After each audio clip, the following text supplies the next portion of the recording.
Halo guys, jumpa lagi dengan Sofyan dari Berita Gadget. Kalau kalian lagi nyari laptop buat nugas dan kerja kantoran, laptop ini mungkin bisa jadi pilihan di harga 6 jutaan aja. Ini dia HP 14 EM0014AU.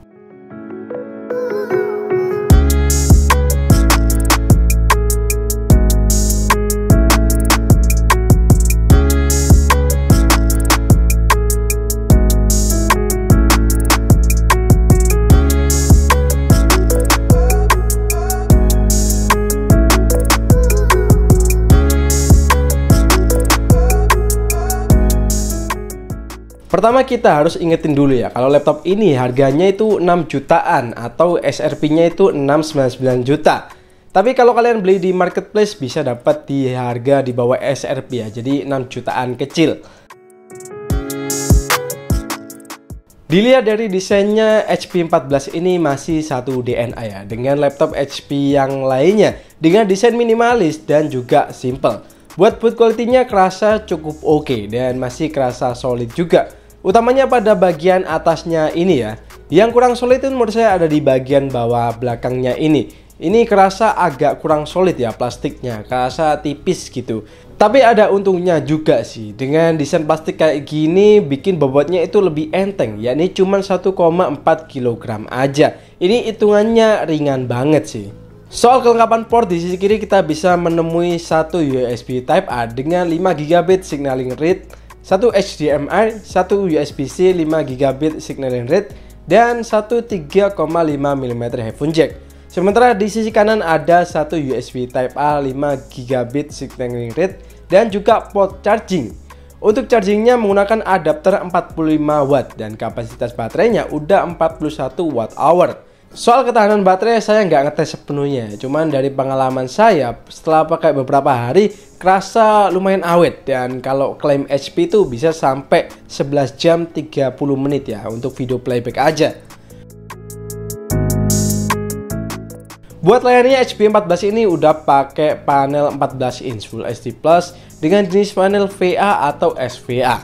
Panel ini merupakan campuran antara panel TN dan juga IPS. Soal tingkat akurasi nggak yang bagus banget emang. Viewing angle-nya kalau dilihat dari samping itu agak kurang ya. Cuman dapat di NTSC-nya juga 45% aja. Which is dengan akurasi segini nggak direkomendasikan buat kalian yang kerja harus butuh panel yang akurat seperti desainer atau desain grafis atau video editor. Untuk cerahannya udah cukup lumayan ya, di sekitar 250 nits. Kalau dipakai di dalam ruangan sih aman banget, atau semi outdoor kayak di cafe gini juga masih aman. Buat performanya, laptop ini udah dibekali dengan AMD Ryzen 3 7320U dengan max boost clock hingga 4,1 GHz, 4 MB L3 charger, 4 core dan juga 8 thread. Untuk GPU-nya pakai AMD Radeon Graphics aja, dan dukungan memorinya udah 8 GB DDR4 untuk RAM, 512 GB PCIe M2 untuk SSD-nya. Sayangnya pada bagian belakang ini nggak bisa ditambah lagi ya memorinya, jadi udah fix 8 GB aja. Buat performanya di Cinebench R23 dapat di 3582 poin di multicore ya, dan untuk single core-nya ada di 915 poin. Di Geekbench 6 single core dapat di 1164 poin dan multicore di 3413 poin. Untuk OpenCL skornya dapat di 4300 poin. Buat benchmark 3D Max CPU, max thread-nya itu dapat di 2095 poin. Dan time span-nya dapat di 2439 untuk CPU dan 407 untuk GPU. Walau nggak spesial, skor ini lumayan banget ya buat harganya. Karena akun SIM saya nggak bisa login ya, karena bolak-balik udah dari reset, tapi masih nggak bisa. Jadi saya tes cuma 2 game aja, yakni Genshin Impact dan juga Asphalt 9 Legend. Untuk Genshin Impact dengan settingan lowest 30 fps, kita bisa dapetin framerate di rata-rata 20 fps. Dengan sesekali drop framerate di 15 fps. Nggak rekomen emang buat main Genshin di laptop ini, meski udah di set yang paling rendah ya, karena kerasa kurang nyaman. Tapi kalau Asphalt 9 cukup lancar, walau udah di setting paling tinggi ya. Laptop ini masih bisa dapetin rata-rata 31 sampai 36 fps dan bisa juga up to 40 fps. Kalau lagi drop paling ada di 25 fps, tapi ini cukup jarang ya. Menurut saya emang wajar ya laptop ini gak didesain untuk gaming. Fan-nya juga nggak terlalu berisik, jadi emang kemampuan gamingnya itu terbatas. Untuk softwarenya udah pakai Windows 11 Home Single Language dan bonus software Office 2021 yang lumayan banget ngebantu buat anak sekolah ataupun kalian yang kerja ya.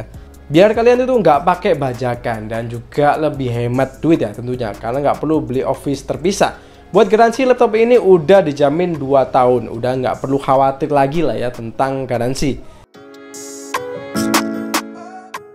So far experience pakai laptop ini tuh nyaman, dengan catatan keperluan kalian hanya untuk kerja ya kayak Office gitu, ataupun dibuat nugas yang juga kebanyakan menggunakan program Office. Buat ngetik keyboardnya juga empuk banget, kayak travelnya cukup dalam dan juga saya suka warnanya ini cakep ya. Buat kalian yang sering pakai di kondisi gelap juga nggak perlu khawatir karena udah ada LED backlit yang bisa di set 3 level, yakni mati, setengah, dan juga terang.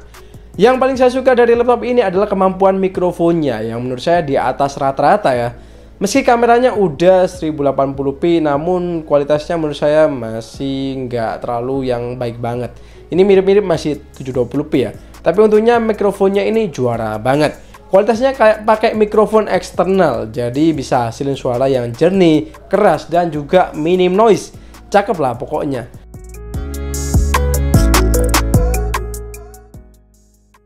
Oke, jadi ini adalah hasil dari kamera depan HP 14 berapa gitu ya, saya lupa. Jadi untuk webcamnya itu kayak gini, ini tanpa penerangan ya, di kondisi indoor yang agak gelap, penerangan cuma dari sisi sana aja, lampu atas.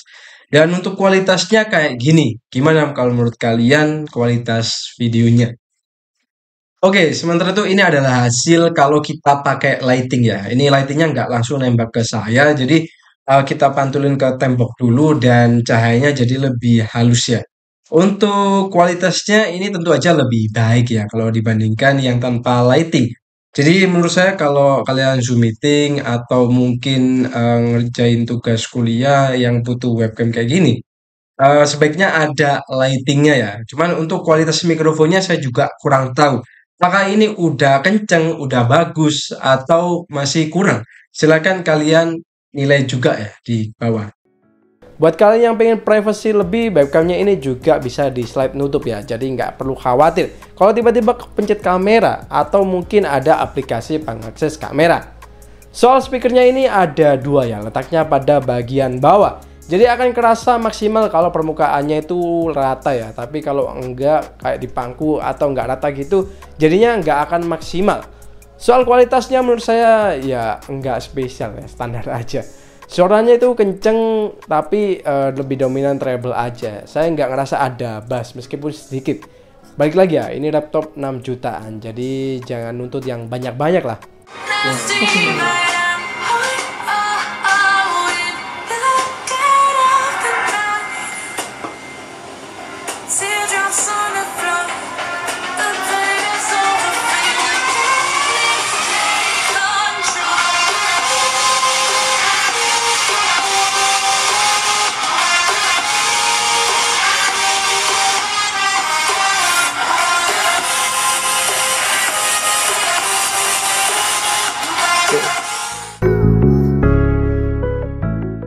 So, apakah HP AM0014AU ini recommended buat dibeli? Well, tergantung kebutuhan kalian. Kalau kalian nyari laptop yang ringan dibawa kemana-mana, cukup buat nugas aja, butuh mikrofon yang bagus buat Zoom meeting, atau nggak butuh layar yang bagus banget, ini laptop ini masih bisa banget jadi pilihan kalian. Apalagi SSD-nya udah 512 GB, jadi pastinya udah lega ya buat di kelas harganya. Soal performa menurut saya juga masih cukup reliable ya, masih mumpuni banget dengan kebutuhan utama nugas tentunya. Jadi balik lagi, kebutuhan kalian itu apa, tentukan dulu. Kalau kalian emang cuma nugas dan Zoom meeting dan butuh laptop dengan mikrofon yang bagus, laptop ini menarik banget dan worth it banget buat dibeli.